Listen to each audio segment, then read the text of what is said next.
So driving in Dallas, boy, it's getting tougher every day. But I'm not sure, but are they offering turn signals as an option anymore? A lot of these cars don't even turn signal their intentions, and it's just wild. But of course, they just cut in front of you. So you have to be patient. You have to kind of drive defensively. You have to have 5 moves in advance. It almost feels like I'm driving on a racetrack. During a start, everybody just tries to get position, and you have to be aware of everything. This is like, I think I'm safer driving on the racetrack than it is on the streets of Dallas. So be patient, give the guy enough room. When they signal, don't accelerate so they cut them off. It's getting to be very, very difficult to drive in Dallas.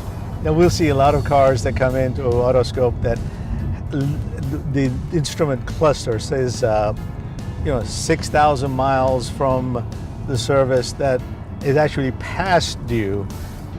Things like that is I know everybody's busy, and Autoscope tries to make it as easy as possible for you to get in, get the car maintained, serviced, and get out.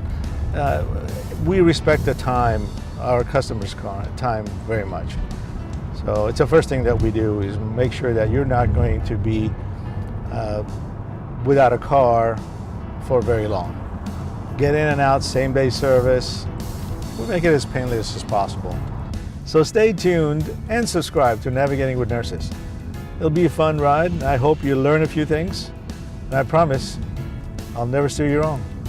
Autoscope, trust and value the way car repair should be.